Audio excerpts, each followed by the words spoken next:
webcast. Welcome to Yerevan, American University of Armenia. So, thank you everyone for coming.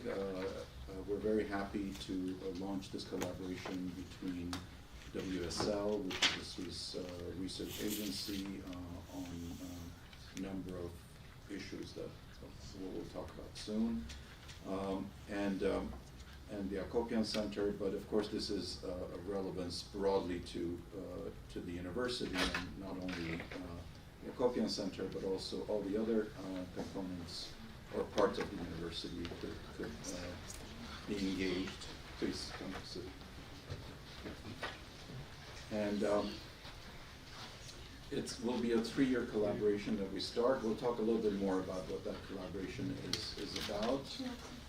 Very much appreciate all of you coming. So maybe with that little bit of introduction, I can pass it on to my colleague Dominik, who can talk a little bit about the FORACCA project itself, and what that is and what it represents, and also then we'll talk about what the collaboration between the AUA Acopian Center and the FORACCA project is all about. Okay, thank you. Thank you very much, Alan. Thank you all for being here. Let me just pull up the presentation on the screen.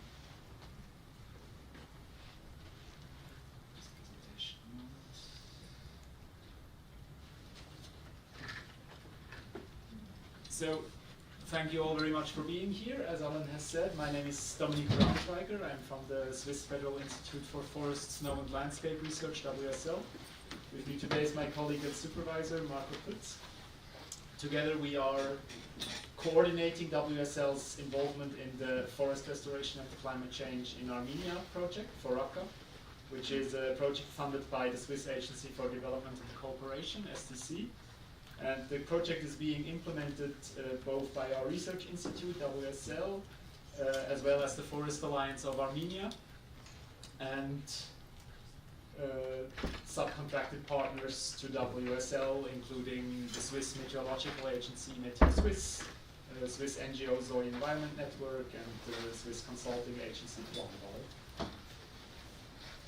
So, first a little bit about our research institute. WSL is a part of the ETH domain. It is one of 4 research institutes that belong to the ETH domain, but does not do any teaching itself, so we don't have students at our research institute. And we are dedicated to providing research for people and the environment. WSL was founded in the late 19th century as a forest research institute. And in the late 20th century, we were fused with the Research Institute for Snow and Avalanche Research, SLF, which is in the mountains in the Walls of Switzerland.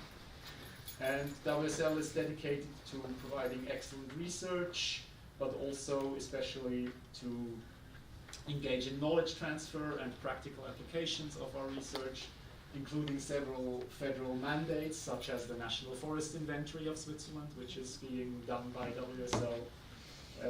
As I said, we don't have any students at WSL itself, but many of our senior researchers are also involved in teaching at universities in Zurich and Switzerland, and we are heavily involved in outreach to both society and politics. And the FORACCA project has 2 main objectives. First, to strengthen climate resilience and sustainable resource management, both at the national and the local level in Armenia, based on enhanced scientific knowledge and inclusive processes.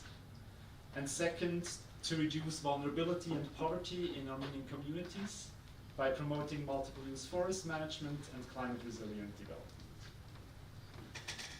This is the results chain of FORACCA. So at the societal level, we aim for this impact that I've just described, which is being achieved by these 2 main outcomes. First, to enable public institutions, specialized NGOs, academia and private interest groups in Armenia to develop and implement sustainable policies and practices based on improved climate services and forest-related knowledge.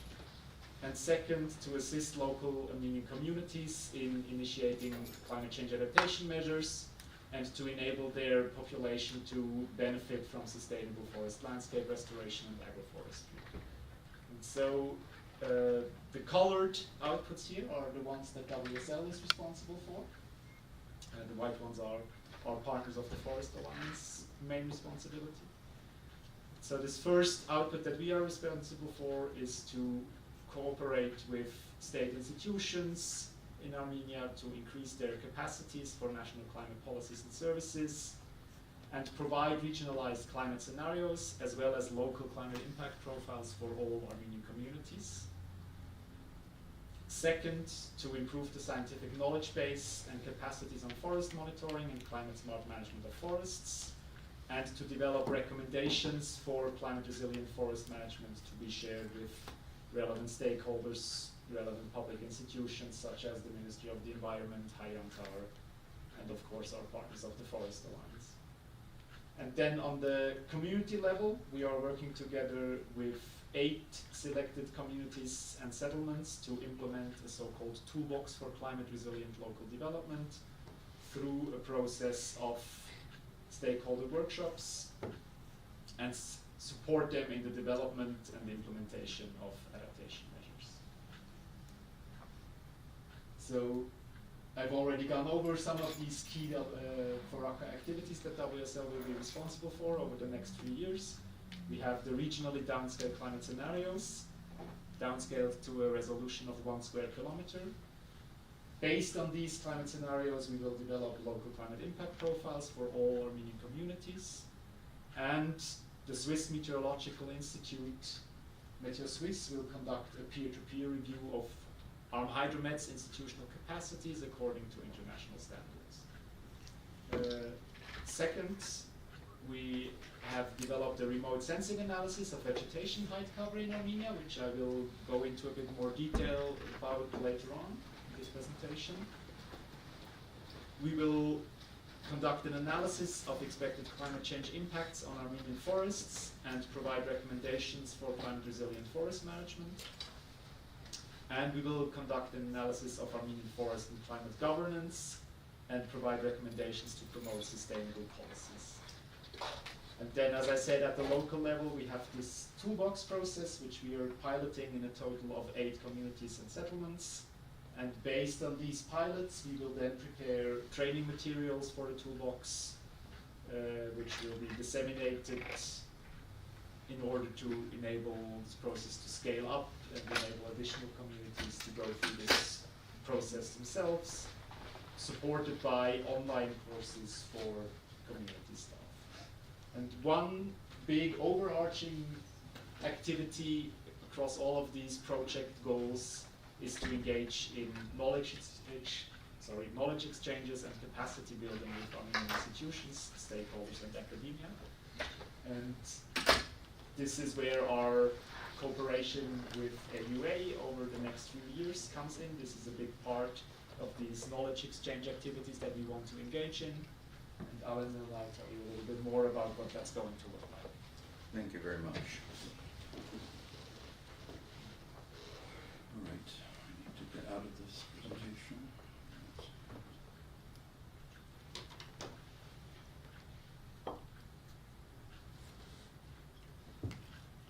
Okay, so this collaboration that we have with the FORACCA project, the WSL FORACCA project, the Acopian Center will be on the topics of forest biodiversity and climate change. These are the so far, it's a 3-year engagement with each other. And within this 3 years, 2025, 6, well, I guess it's 3 years, yeah. 5, 6, 7, and 8.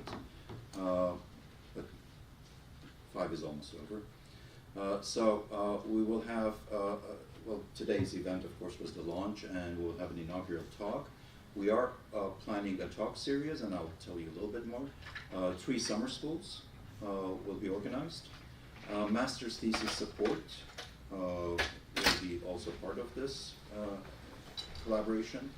And networking for joint research, societal impact, and student mobility opportunities. In the talk series, today's talk would be on the topic of remote sensing analysis that was done by WSL.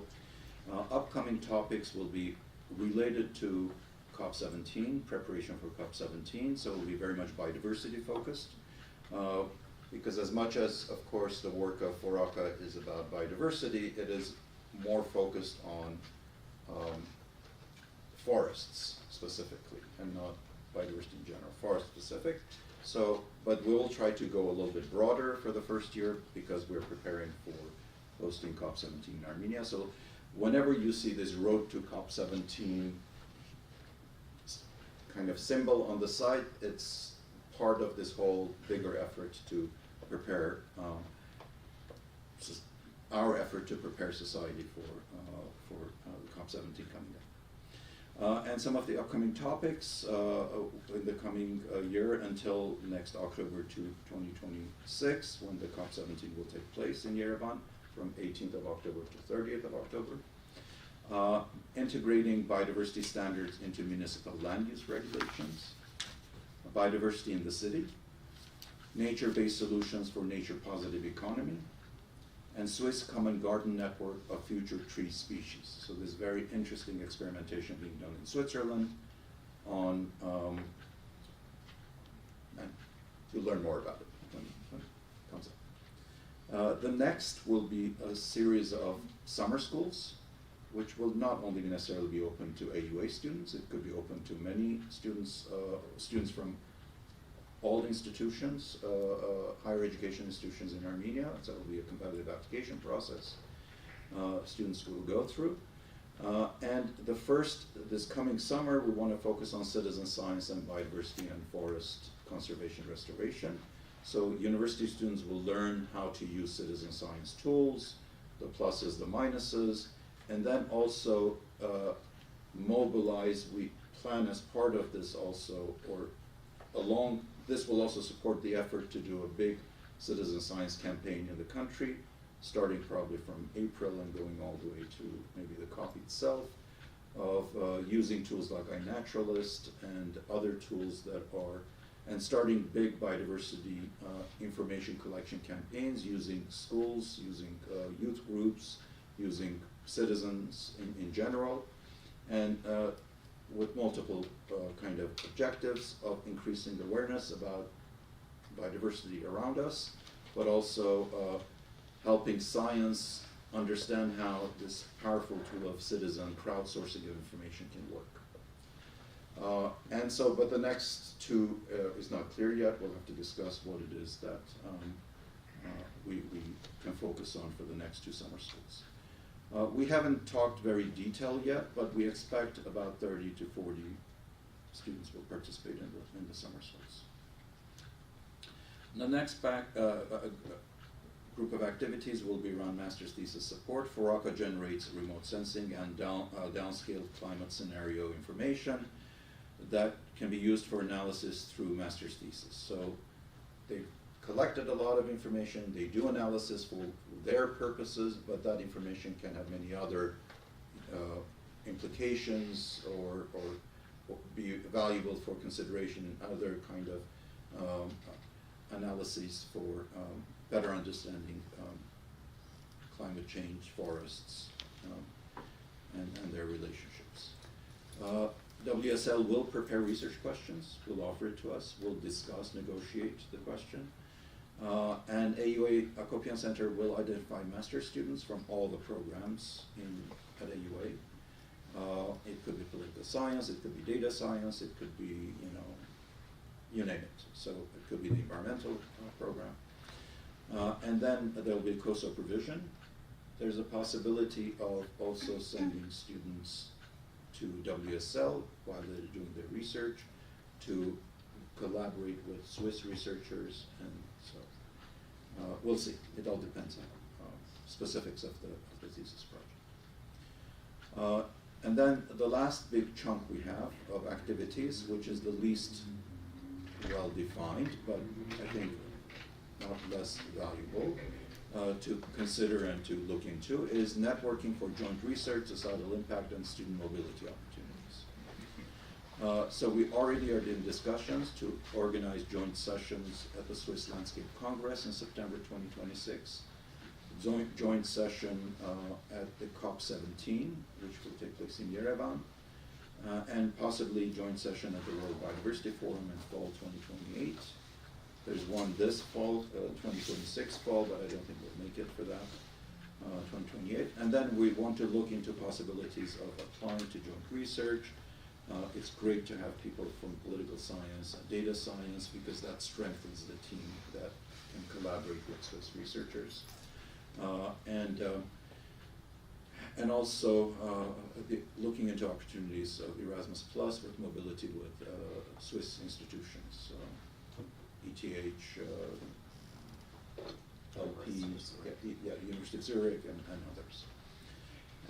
And our colleagues are also affiliated with those institutions, so we have a way in opening up discussions. So this is an overview of what we plan to do over the next 3 years in this collaboration. It is a light touch, but very impactful, I think, collaboration. And we look forward also to being in touch with all of you over the coming years and communicating our activities, our results, and also getting kind of input and feedback from you as we do some of the work that we're doing. Thank you very much, Alan. With this, now going to the presentation of the results of our remote sensing analysis. So this is an analysis of new and existing remote sensing data products of past and current vegetation cover in Armenia. It was conducted by our colleagues Marius Ricci and Christian Ginsler at WSL this past summer. Unfortunately, I myself am not a remote sensing analysis specialist, but I will do my best to present their results, and if you have any kind of detailed methodical questions that I'm unable to answer, I'll be very happy to provide you with their contact information, and I'm sure they'll be happy to discuss it with you in person. So the motivation for this analysis is that one of the major challenges for forest restoration and protection efforts in Armenia is the lack of precise information about the current state of forest and vegetation coverage in the country. No full forest inventory has been conducted since the late 80s, and reliable data on forest coverage is sparse. And many of the areas that are officially designated as forested areas or as state forests may no longer consist predominantly of actual forests, while in turn it is possible that new forests have grown in areas that are not officially recognized as forested areas. So this analysis aims to deliver analysis of new and existing remote sensing data products of past and current vegetation height coverage starting in 2017. It includes a calculation of multiple vegetation height coverage models to increase the reliability of the results. And it is based on Sentinel-2 data, and the models that have been calculated can be publicly obtained on NVDAT, which is the online platform that WSL uses to publicize its research results through the DOI number that is here on the screen. Feel free to take a picture of the screen right now if you want, or just get in touch with us later and we can send you the links. The key tasks included a comparison of the recent remote sensing-based high-resolution global land cover products to get an estimation of the current vegetation cover, time series analysis of well-established global land cover products to get information about the development of vegetation cover in Armenia over the past 30 years, and an evaluation of the additional benefits provided by the Sentinel-2 vegetation height model by generating and analyzing a time series from 2017 to 2024. These are the global land cover products that were considered in the analysis. I won't go into every detail that this table shows, but basically it's the standard picture. We have 7 options and they all have some advantages and disadvantages when it comes to spatial resolution, temporal coverage and update frequency. So the global dynamic land cover, GDLC, tends to be the best when it comes to resolution. and also updates annually. Unfortunately, it's only available since 2015. On the other hand, we have the Climate Change Initiative land cover by the European Space Agency, which has the big advantage that it's been done annually ever since 1992, so more than 30 years back. But the spatial resolution is a lot worse at 300 square meters rather than 10 square meters. So Marius did some work on these global land cover products to homogenize the classes that they include to make them comparable directly. He also included the Hansen Global Forest Change data, but this is a bit different from the other data sets as it only monitors the loss of forest area, but it does not account for a potential increase of forest area in other regions. So this is a comparison of the different global land cover products and the homogenized classes that Marius came up with. Most important to us is of course the tree class, and we see here that we have similar estimates for all of the products shown here. The biggest difference is in the classes grasslands and shrublands, where we see that WE has a much lower estimate for grasslands, which is mostly compensated by a higher estimate for shrublands and slightly higher estimate for croplands. And this next slide shows the comparison with the remaining 3 global land cover products, where we once again see that the tree class is similar for most of them, with the exception of one of the products with lesser resolution, which estimates considerably higher area covered by trees, while the others are consistently around 4,000 square kilometers. This slide here shows the differences in resolution for the area of Yerevan. We see quite clearly that GDLC has the highest resolution, but interestingly, some of the other products that are also at a resolution of 10 square meters, when you look at them in detail, they seem much less precise, whereas the LULC, which is only at the resolution of 30 square meters, still seems quite precise and very similar to GDLC, actually. Now we have here the example of the airport in Yerevan, which provides a very good example of the resolution of the different products.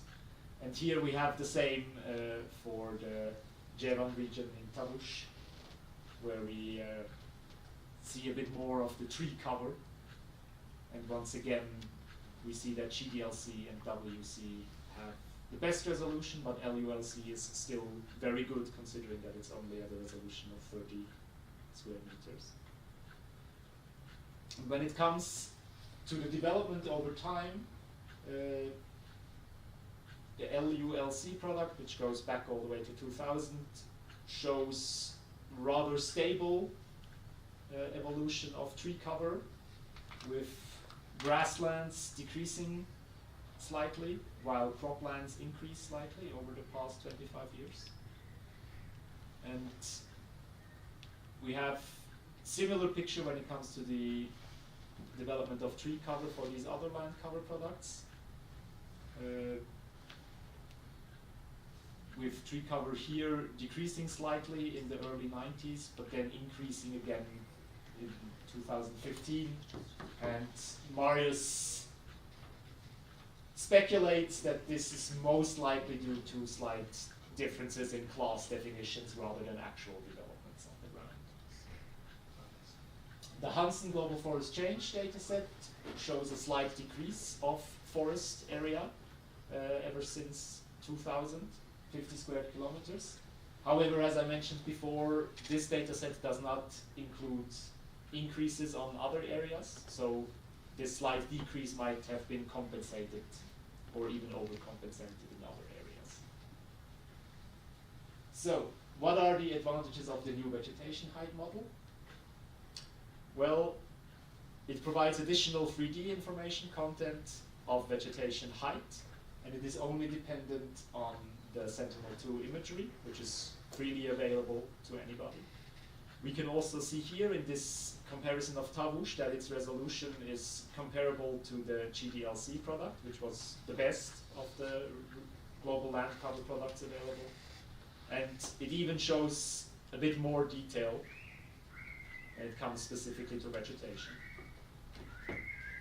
And we have here this very typical image of the distribution of vegetation height coverage, where we have slight peaks around 1 to 2 meter, which is shrubbery. Of course, the 0 meter is cut off from this graph because it would be extremely high, because it would include all the areas of the country that don't have any vegetation. And then we have this second peak around 20 meters of height, which is very typical for forested areas. So this is what we would expect to see in a country with forests. And the nice thing about this Sentinel-2 vegetation height model is that you can freely define forests or trees based on the exact height. And this graph shows the forest area based on either a stricter definition of forests, which includes all vegetation over 5 meters of height, or a less strict definition, which includes all vegetation over 3 meters of height. And we see once again, it's comparable to the global product. It's around 4,000 square kilometers, depending on whether you use the stricter definition or not. It's a bit more or a bit less. There is a slight trend recognizable, but it's not necessarily statistically significant, because you will also have some variance based on image quality, depending on how much cloud cover was existing in any given year. And we also see here the shrub coverage. One thing that is important to note is that this kind of model does not allow one to differentiate between forests, actual forests, and areas in urban environments that include trees, such as parks or just trees along the roads. So you have to keep in mind that what this model shows will always be a bit higher than what the actual forested area will be. This is a reliability test, once again based on the height value distribution. So we have here this distribution for 2 forested regions, Lori and Tavush, which very clearly show this spike at about 20 to 25 meters of height that I talked about before, which is typical for forests. And on the other hand, we have the Ararat region and the Armavir region, which have very little forests, and we see that there is no such spike. And in fact, there is very little vegetation of 20 meters of higher in these regions. And then lastly, we have some reliability analysis of the different classes from the global land cover models. So we see here that the tree class actually does show this peak at 20 meters, which we would expect. But we also see that the shrub class, for example, apparently includes quite a lot of vegetation that is 10 meters or higher, which might be questionable whether that should actually be classified as shrublands or whether this is already forested land at that height. We see grasslands and croplands look more like what we would expect, with the curve just going down and very few areas that are defined as these classes, including any vegetation above a few meters of height. And the same for these last 4 classes of bare, water, built up, and wetlands. Thank you very much for your attention. If there are any questions, I will do my best to answer them. Can I start with one question? Yes. So, can you draw some implications for policy from this analysis? Or what were you planning to go with this? So this goes into what you mentioned before, which is the fact that it would be very interesting for researchers or students at AUA or other universities to do further analysis of this work, because one thing that we would be interested in is how does this evolution of tree cover over time relate to the budget of Hayata, or the budget spent on reforesting over time. Because what we've seen is that essentially in the past 10 years there's been very little development when it comes to forest cover. And depending on how much money was spent on trying to reforest areas, we might expect to see a bit more of a positive development actually. But this will require this additional analysis. So money spent versus result, kind of what you get as a result. For example, yes. It's also, if anybody is doing remote sensing analysis of forests, but not based on vegetation cover height, this will allow them to gain an additional level of detail by including this height-based forest mask. For our own purposes within the project, this is mainly an analysis that we did as a foundation for the forest management analysis that will be conducted over the next 2 years. So there will come a few additional results from that might also have policy implications. But like I said, we would be very happy if other people were to also continue working with this data. Please. Thank you. A little loud because there's recording going on. Well, I can stand up. Thank you for presentation. Very interesting. I represent statistical committee, environmental division. So we cooperate great with also international organizations. We have study tools regarding land use, land change. My question, I think it's continuation of the previous. Can we expect official information to get this data officially from Ministry of Environment? Because our publications are based on official sources, administrative registers. So it's already 2 years that we cannot get land cover information. First question, have you ever checked whether your figures comply with official cadastre or data from Ministry of Environment, because they also provide official information on land cover, like brushes, forests, and by all classificators that we publish. So my question, first, whether you have checked, and the second, can we expect after 3 years of your cooperation to get this information officially from the ministry? Thank you. Thank you very much. Very interesting questions. We met with the Ministry of the Environment this Monday, including Deputy Minister Ara Mukherjee.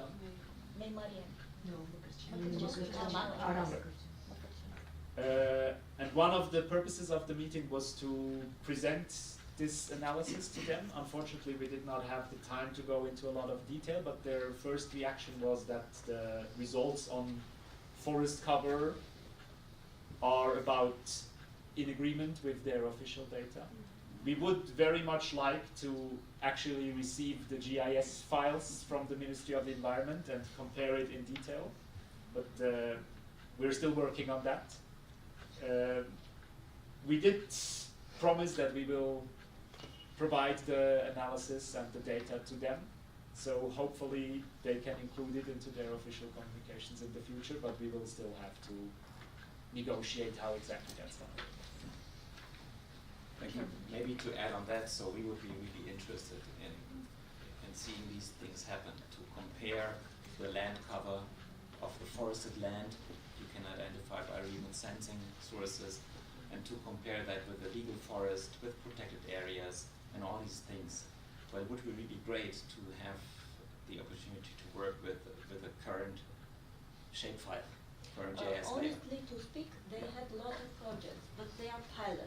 Yeah. And we cannot publish this pilot small project. We must have the full picture. Mhm. That's why this, as we see, it covers the whole country. So it's very interesting. Yeah. So And the data and models we provide are open access. So everything which comes from our project does not have to go through the Ministry of the Environment, but is accessible directly. So every data we provide is available to work with for everybody, if you want to work with. If it is supposed to become a kind of official resource, Yes. then it's a different story. Yes, of course. Yes, We must and- rely on official sources. Yeah. Thank you. Yes. So I saw that there was a point there about climate model downscaling. So is it already done or is planning to be done? No, this is something that the work has started on this September. We plan to have the first iteration of the models by spring next year. It will be based on a downscaling method that was developed by one of our colleagues at WSL. His name is Dirk Karger. The method is called CHELSA. There's a lot of information about it on the WSL website. And once the first iteration of the model is completed, it will then be further refined based on station data by our Hydromet. And the entire process takes 18 months, so it will be finalized by spring 2027. One more. Please. Yeah. So Just a bit louder so people yes, will- Alan, you talked about possibility for master's thesis programs. Like, why only masters? I think the quality readiness, but if we have superb bachelor students or high All our quality. bachelor students are super, but I mean, we can find some of Good them marketing. who might be very much interested in a data science program to apply their data science skills in a very specific domain. So if we can come up with some selection criteria or selection process and engage our bachelor students as well, that would be beneficial to us. Yeah, I think that should absolutely be possible. Like Alan said, we judged that the level of difficulty of and detail of the research questions that we had in mind would probably be better suited for the master level. But we are not strictly opposed to engaging with bachelor students at all. Yes, other questions? Technical questions also, please. Thank you for the presentation. Introduce yourself also, please.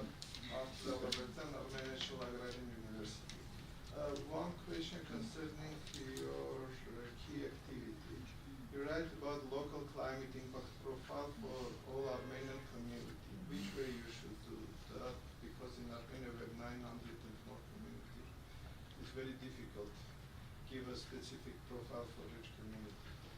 Climate change, concerning climate change. So first to clarify, by all communities we meant all kind of consolidated communities. So it's going to be 78. And these local climate impact profiles will be based on the downscaled regional climate scenarios, which are downscaled to 1 square kilometers, which is more than high enough resolution to address the community at the consolidated community level. And these profiles will include information about the expected development of key climate indicators for practitioners, such as precipitation levels, wind strength, number of frost days, number of heat days, these kind of things that are very important for infrastructure, agriculture, etc. Over the next 75 years. And we decided to go to the level of the consolidated communities in order to be able to align that with policy making, to maybe have some kind of relation to the 5-year planning or annual planning, to really use that local and event profiles to initiate or align it with really specific measures on the ground. Exactly, and the toolbox process that I also mentioned, which will be conducted in 8 pilot communities. We've done it now in 2 first pilot communities or settlements, so Aparan and Lernavan, which is a settlement in the Spita community, without the climate scenarios, but once the first climate scenarios are available, they will directly feed into this toolbox process. So the discussion of adaptation measures in these communities is based on the most current information about expected climate change impacts. Just to follow up on that, so those are solely climatic variables, mainly like meteorological, or is there interest in also looking at, say, like agricultural changes, GDP changes, socioeconomic climate impacts? the data itself will be purely climatic. There will be some discussion about the expectations that these of our expectations of what these developments will lead to when it comes to agricultural or economical questions, but that will be less detailed for sure. Yeah, but we are talking about something like frost days, for example, so it should be climate impact information, not only pure meteorological data. Yes. Janusz Golstan, advisor and SC for Resilience Project GIS at Armenia. Thank you for this presentation, a very, very nice initiative. My question relates to, again, this adaptation, whatever activities, toolboxes and everything you will be developing. I wonder if you coordinate somehow this with SECAPs or the communities which have already these sustainable energy and climate action plans. In particular, because we in GIZ are also at the moment support for communities in 4 Marses to develop SECAPs, and there are some other communities with already existing SECAPs. I would like to know your approach, how you see maybe the synergy or coordination in this. Thank you for this very valuable input. We've been in discussion with some members of GIZ, including Tom Landes and Olga Weigel, who you might know. So we have been considering this question already. We haven't finalized the decision on this, but it is very likely that there will be at least some overlap between the communities we select and the SECAP communities to explore these potential synergies. Same overlap, but maybe the synergy, like the research you will be doing, can go to as the basis for development of SECAPs, or you plan to have the same communities, or you want to separate? Both options are under discussion, so to speak. It could be that our work could be a kind of pioneering work in order for you to step in with SECAPs. It could be the other way around, that we go to communities which are already having this process going on and we continue. So it's still under discussion. We haven't decided yet. But both sides want to better align and maybe have at least 1 or 2 communities to work with together. Yes, please. Aida from the Acopian Center. Have you already selected these 8 communities, or they are going to be selected in the process? We've selected the first 2, and the goal is to have an additional 2 every year over the next 3 years, and we will always iteratively select the next 2. So by the end of this year, we will have selected the next 2, and then by the end of 2026, the next 2, and so on. I'm asking because at the center we are doing an analysis of landfill restoration. It's in the process, it's GIS analysis, and it's in the process, but we have already identified a few communities, or better, the regions where the communities could benefit from forest restoration. For example, if the landfills are restored into the vegetated areas or forested areas, so maybe we could do some knowledge exchange. Yeah, that sounds. To identify the community. Sounds very interesting. Yes, it would be great if you could forward us this analysis once it's Yes. complete. I mean, this is going to be something we would like to discuss with our partners from the Forest Alliance, and especially Shen, and maybe there's some synergies to go for a place like that. Yeah. Sounds interesting. Questions? Can I ask a technical question? And this is because At the risk that I might not be able to answer it, sure. Could one research project be, for instance, you said the analysis you've done can't differentiate between urban parks and forested areas. Maybe some analysis to see what share of the pixels that you have identified could be attributed to urban areas, and so kind of some estimate of cleaning out the, Yes. Would be very interesting, yes. Should be possible based on a variety of different methods, such as just comparing it to plans of urban areas or defining thresholds of size or density of vegetation areas. What you showed was the distribution of the pixels, right? Yes. So if you can tag a geotag to the pixel, then you should be able to say what is urban, what is not. Absolutely. And every pixel has a location, so it is. Right. We would have to agree about what we refer to as urban. Just take the build-up area, for example, and then this would one probably a rather easy to do thing, and would be great to see this as some student work realized. Yeah, good idea. One more question. Please. Last year we initiated a new reporting form for respondents from municipalities, urban green it is called. And this year we published the first results. I think it will be very, very valuable to compare with the results that you have. This is new reporting form, and we would like to check whether we get the correct coverage of the urban green, Yeah. if possible. Sounds very We can interesting. cooperate. Sounds like a kind of citizen science initiative, actually, and should be doable to compare with our analysis for sure. Yeah. Yeah. So maybe use this to I mean, you can take out the green the cities, but you can also keep the cities in and take out everything else. Right. And then look at urban environments, and then include some ground truthing using citizen science or tools and something. Yeah, that would be like a mapping of the ecological infrastructure of Yeah. cities, and you could talk about blue and green infrastructure as well, so it would be a very nice map in the end.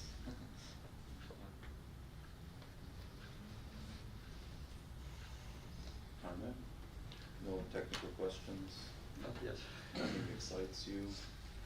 Dork, I'm amazed you don't have a question. Well, I wonder about so many things. Please. We expect as in response to climate change, for some of the phenology to change, the seasonality of the vegetation. Is this something that will be able to be tracked as phenology changes, not only in time but also in its nature? So, for example, hydrology will change. It may be that we get wetter winters and drier summers. Is this the kind of thing that will be evident from, continuing remote sensing? Or will this need to be modeled by the regionalized climate models? I think rather the second. The regionalized climate models should include that kind of information. The remote sensing analysis of vegetation cover, like I said, I'm not the expert on it, but from what I discussed with the author about the resolution, I think it's not high enough resolution to register changes in the phenology of the In the vegetation. temporal resolution, in the timing. Also, it's not seasonal. These data is not seasonal. Yeah, so it's just annual data. Yes. Yeah, that's Exactly. So I wouldn't be able to see that change, which could impact the forests, pretty seriously. When they get the water, when they drop their leaves, things like that. Yeah. But the climate scenarios should include that kind of information. I believe in other cases it has been possible to identify like the rising tree line, for example. So things like that might be due to climate change, of course. Yeah. So these things can be identified through remote sensing data. And of course, if I were a tree, I'd be less afraid of climate change than I would a chainsaw. So in that case, what is the interaction with government protection policies for existing, potentially future forests? So this will mainly be a question for the analysis of forest and climate governance that will also be included in the project, as well as our cooperation with also the Forest Alliance for policy advocacy to try to get the recommendations that will be developed by this governance analysis implemented. But as always, politics is a very complicated subject, and the implementation of these recommendations will take time. But maybe, I mean, are you announcing we should sort of do an analysis where we sort of align the sales of chainsaws to afforestation activities? No, I'm not suggesting promoting chainsaws in any way.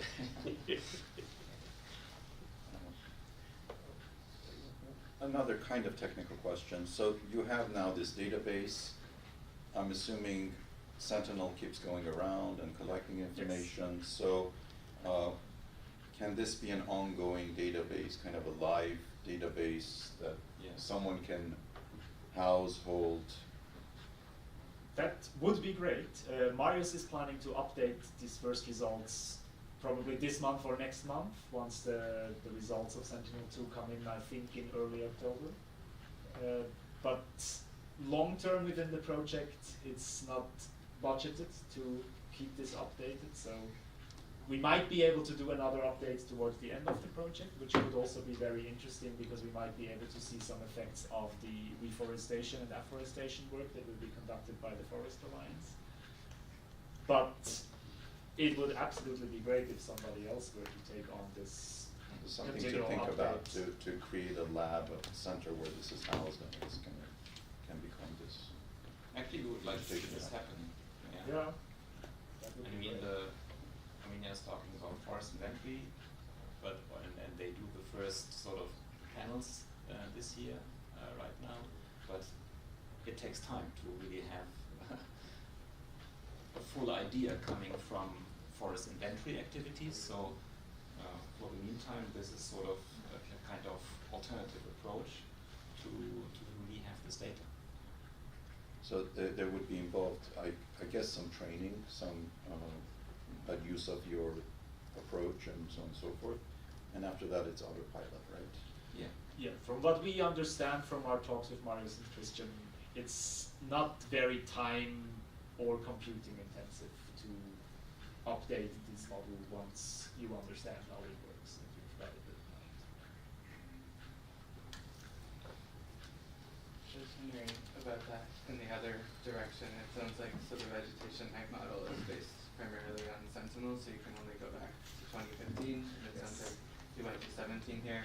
Is there any possibility from the other satellite data to ClearSat or others to come up with some estimate of vegetation height older than that, or do you think 2015 is the data source?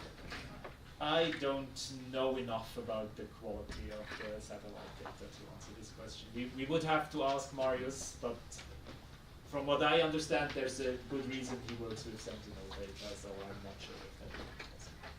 But we can actually absolutely follow up.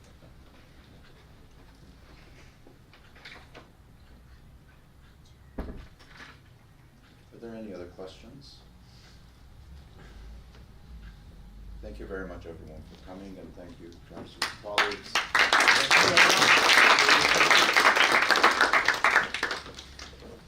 Okay. If you want to learn more about our institute, I put some flyers on the table over there.